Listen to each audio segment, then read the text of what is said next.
इस वीडियो में आज हम पाइथन लूप्स के मुतालिक पढ़ेंगे। लूप का मतलब ये है कि अगर आप कोई भी स्टेटमेंट रिपीट करवाना चाहते हैं तो आपको बार बार नहीं लिखना पड़े, उसके लिए हम लूप का इस्तेमाल करते हैं। पाइथन में दो लूप कमांड्स का इस्तेमाल होता है। प्राइमिटिव यानी कि ये सबसे अहम लूप कमांड्स हैं। इनमें से एक का नाम है व्हाइल लूप और दूसरी का नाम है फॉर लूप।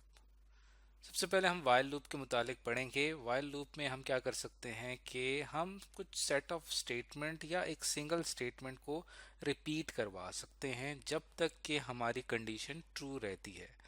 हम एक कंडीशन का इस्तेमाल करते हैं इसके अंदर, वो कंडीशन ट्रू रहेगी तब तक स्टेटमेंट्स रिपीट होती रहेंगी। फॉर एग्जाम्पल, यहाँ पे हमने आई की वैल्यू को प्रिंट करना है और तब तक प्रिंट करना है जब तक आई 6 से छोटा रहता है।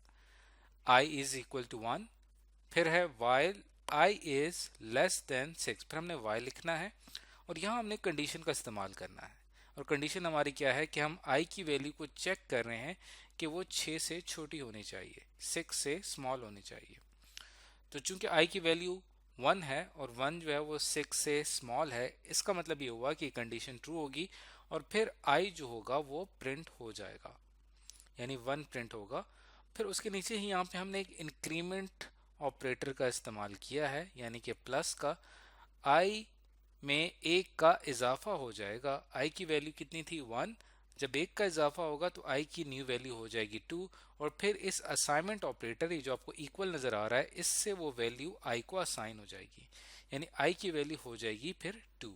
पुरानी वैल्यू आई की 1 थी, वो खत्म होके अब 2 आ जाएगी। उसके बाद यहाँ से वापस आप वाइल लूप में आ जाएंगे।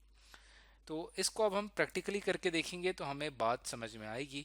तो यहाँ पे मैं शेल ओपन कर लेता हूँ। यहाँ पे हमारा आउटपुट डिस्प्ले होगा। हमें एक न्यू फाइल की ज़रूरत है। फाइल पे क्लिक करूँगा, न्यू फाइल पे, और यहाँ पे हम अपना कोड लिखना शुरू करते हैं। लेट्स सपोज आई एक वेरिएबल है और उसको हमने वैल्यू असाइन कर दी है 1।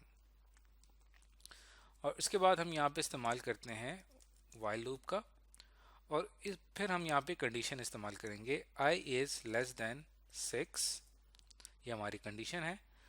और फिर इसके नीचे अगर ये कंडीशन ट्रू है तब यहाँ पे प्रिंट होना चाहिए आई की वैल्यू। और उसके बाद यहाँ पे हम अपनी वो इंक्रीमेंट स्टेटमेंट लिखेंगे, यानी आई, वैसे तो हम इसको ऐसे भी लिख सकते हैं, I is equal to I plus 1, लेकिन हम इसको ज़्यादा शॉर्ट तरीका ये है कि हम लिखें आई प्लस इज इक्वल टू 1। तो ये सिंपल सा कोड है। अब हम इसको रन करके देखते हैं। उसके लिए हमें इसको सेव करना पड़ेगा। डेस्कटॉप पे ही हम वाइल के नाम से इसको सेव कर लेते हैं, वाइल लूप के नाम से हम इसे सेव कर लेते हैं। तो देखें, जैसे ही इसको हमने रन किया तो आई की वैल्यू 5 दफ़ा प्रिंट हो गई। अब आपने इस पे सोचना है कि ये आउटपुट हमारा क्यों आया। ये कोड आपके बिल्कुल सामने लिखा गया है। इस कोड को अगर आप देखते जाएं और यहाँ पे ये सोचें कि यहाँ पे 1 क्यों प्रिंट हुआ, 2 क्यों प्रिंट हुआ और फिर 3, 4 और 5 क्यों प्रिंट हुआ, उसके पीछे हमारी ये वाइल लूप काम कर रही है। अब हम प्रिंट की स्टेटमेंट एक दफ़ा इस्तेमाल कर रहे हैं, लेकिन हमारे पास 5 दफ़ा प्रिंट हुआ आ रहा है, यानी कि हमारी ये प्रिंट की स्टेटमेंट 5 दफ़ा रिपीट हुई है। और उसकी वजह क्या है कि यहाँ पे हमने वाइल लूप का इस्तेमाल किया है। तो आप यहाँ पे अगर सोचें तो स्टार्ट हम करते हैं, आई की वैल्यू 1 थी, उसके बाद वाइल हमने इस्तेमाल किया, कंडीशन चेक की, आई इज लेस देन 6, ये कंडीशन यहाँ पे ट्रू होगी। और जैसे ही ये कंडीशन यहाँ पे ट्रू होगी तो फिर क्या होगा कि नीचे वाली जो स्टेटमेंट आपको नजर आ रही है प्रिंट आई, ये यहाँ पे प्रिंट हो जाएगी। अब इस स्टेटमेंट के ट्रू होने से क्या मुराद है कि आई की वैल्यू आपके पास थी 1, 1 इज लेस देन 6। अब जैसे ये कंडीशन चूंकि ट्रू है तो उस वजह से इसके ट्रू होने से आई की वैल्यू 1 यहाँ पे प्रिंट हो गई। फिर आई की वैल्यू में एक का इजाफा हो जाता है इस स्टेटमेंट में, क्योंकि इसमें पहले प्लस ऑपरेटर काम करता है।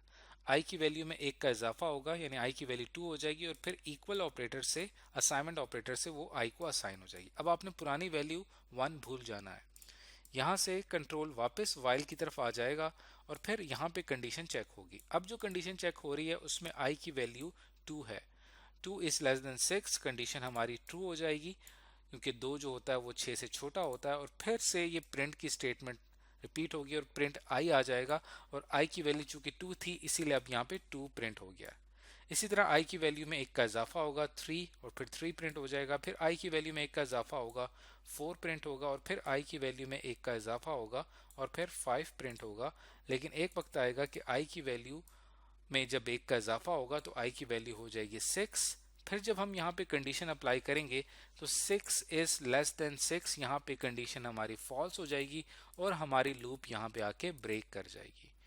तो ये लूप तब तक चलती रहेगी जब तक आई की वैल्यू 6 से लेस रहती है।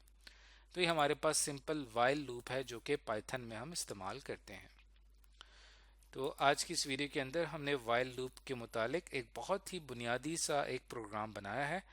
इसके बाद वाइल लूप में दो और स्टेटमेंट्स भी इस्तेमाल होती हैं, ब्रेक एंड कंटिन्यू स्टेटमेंट। इसको हम इससे अगली वीडियो में पढ़ेंगे।